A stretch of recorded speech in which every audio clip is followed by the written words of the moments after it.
Kuya Ali, anong may offer mo sa mga clients mo, na future clients na pupunta o dadalo sa shop mo? So, siyempre ang ating Boss Ride Custom Gulod Branch, ihahatid natin at ibibigay natin ang pinapangarap mong kulay para sa inyong motor ng siyempre budget meal at murang-mura. So, bisita lang kayo, kami na bahala sa kulay ng motor mo. So ngayon mga kalam ay samahan nyo ko na pumunta sa Novaliches dahil ang pupuntahan natin doon ay ang opening ng pwesto ni Kuya Ali na walang iba kundi ang Boss Ride Custom dito sa Novaliches sa Gulod Branch. So sa mga hindi nakakaalam, si Kuya Ali nga pala ay isang dating Grab driver at ngayon ay kasalukuyan ng nagsisilbi at nagpapanatili ng kaayusan sa ating lipunan dahil isa na siya ngayong sikat na pulis at sikat din na vlogger. At makalipas nga ang ilang minutong pagdadrive natin ay alhamdulillah sa wakas nakarating na rin tayo sa pwesto ni Kuya Ali na kung saan ang Boss Ride Customs dito sa Gulod Branch. At pagdating nga natin dito ay ayan, inabutan natin na busy yung mga gumagawa dyan sa shop ni Kuya Ali at meron na silang customer dito pa lang sa pagdating natin. So ito naman yung mga samples na mga ginawa nila. So marami pa kayong pagpipilian ng mga kulay. Hindi lang etong mga nakadisplay. Kapag pumunta kayo dito, pwede kayong mag-request ng kulay na gusto nyo para sa mugs ninyo. Pagdating ko nga pala dito ay wala dito si Kuya Ali, hindi ko inabutan. Kaya nagugutom ako at eto nakita ko may pastilan pala dito sa tabi ng shop ni Kuya Ali, yung Fatima Store. At dito kumain muna ako ng merienda dahil nagugutom ako. Kaya sa mga bibisita sa shop ni Kuya Ali, huwag kayong mag-alala kahit wala kayong dalang baon ay merong pastilan dito na napakasarap. Meron silang dalawang variant ng pastil. Merong spicy at merong yung regular na pastil. At napakasarap din ang pastil dito. Samahan mo ng itlog at toyo. Kompleto ricados na yan. So nakakabusog yan. At isa pa sa kagandahan dito, kapag bumisita ka dito sa pwesto ni Kuya Ali, kung ikaw ay Muslim, ay huwag kang mag-alala habang nag-aantay ka na matapos yung mugs mo na ginagawa sa pwesto ni Kuya Ali, ay pwede kang magdasal dito sa Ahlan Masjid na mosque na dito mismo ito sa lugar kung saan nasa likod lang ng pwesto ni Kuya Ali.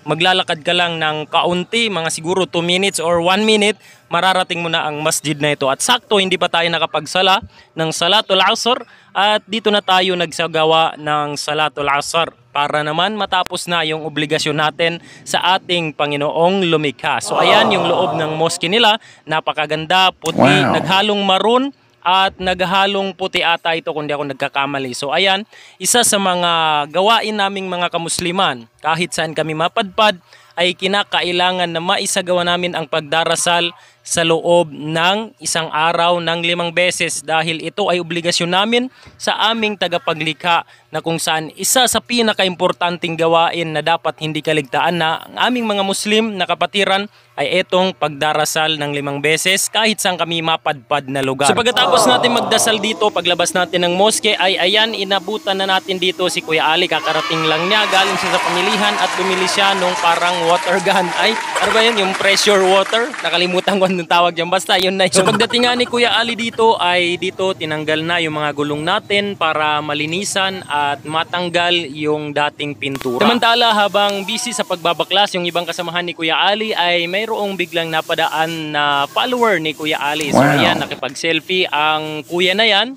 So go na go naman dyan si Kuya Ali. Napaka-humble talaga ni Kuya Ali at binigyan pa yan ng free na sticker. Mabalik tayo kay Bergie. So ayan, pagkatanggal ng maliit na gulong natin, napakakit talaga ng gulong ng Birdsman. So ayan, pagkatapos tanggalin yung gulong, pati na yung sa harapan ay tinanggal yung disc brake para maganda yung pagkakalinis. Pagkatapos naman matanggal yung gulong natin ay dito kakalasin na yung mugs natin mula sa ating mga tires para linisan at ibabad doon sa chemical na kung saan mababakbak yung mga pintura ng ating mugs at kikis-kisin ito, kukuskusin doon sa mga gamit nilang panglinis dito sa mugs natin. Pinawisan si Kuya Ali.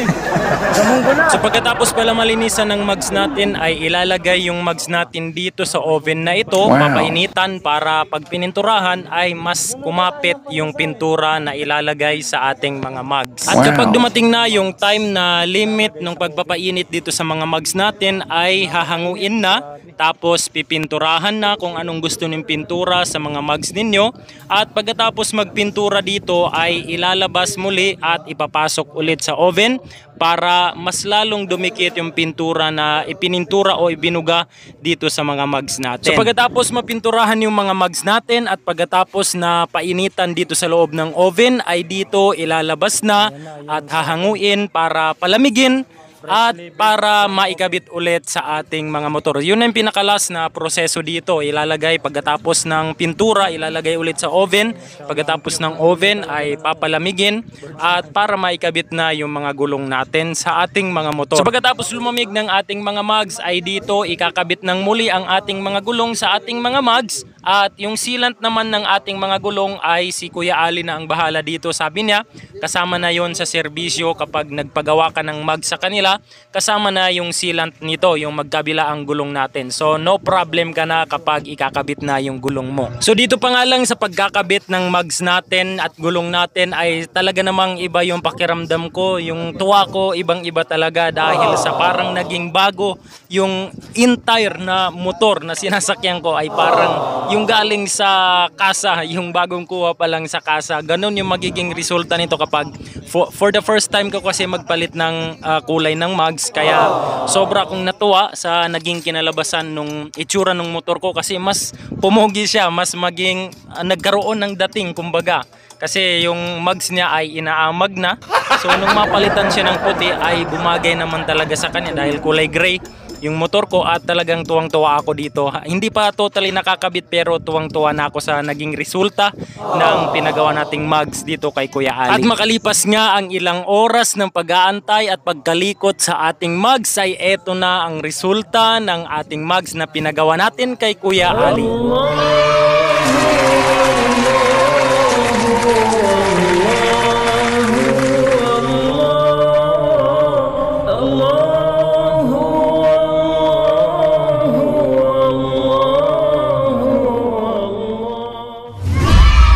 Alhamdulillah, kakatapos lang ng ginawang mugs natin ni Kuya Ali. Nandito tayo ngayon sa shop niya. Ayan.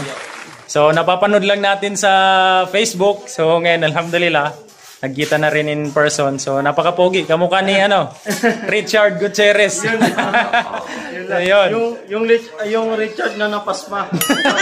Pero, ayun, sa mga balak magpagawa ng kanilang mga mugs, sa mga mugs ng motor ninyo, ay pumunta lang kayo kay Kuya Ali at inshallah makaka-receive kayo ng mga magagandang treatment sa mugs ninyo dito.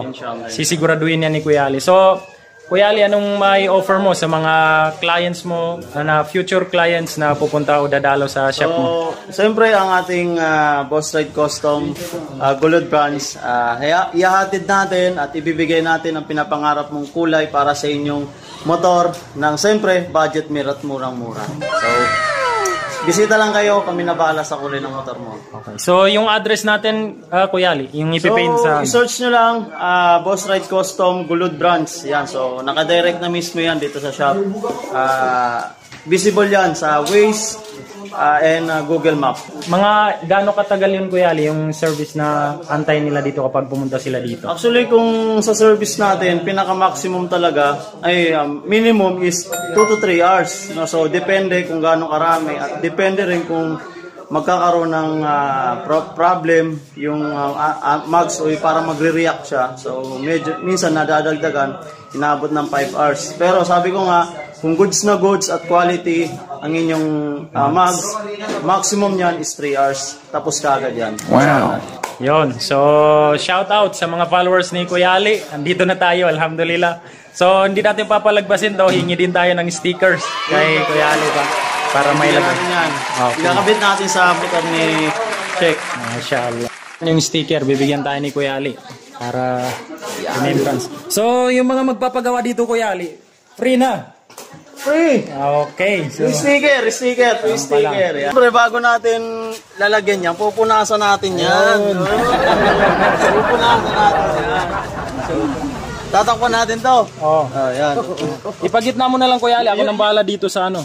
Yung dating nakaganon na ngayon. Oh. Sa mga classmate ko, sa Baseco, ha? Alam na, ha? Alam na this. May tatak. Alam na. Classmate, O3. So, ano, Kuya Ali? Yun na lang. Sa lahat ng mga kapatid natin sa pananampalatayang Islam, Assalamualaikum warahmatullahi ta'ala wabarakatuh. Waalaikumsalam. Peace.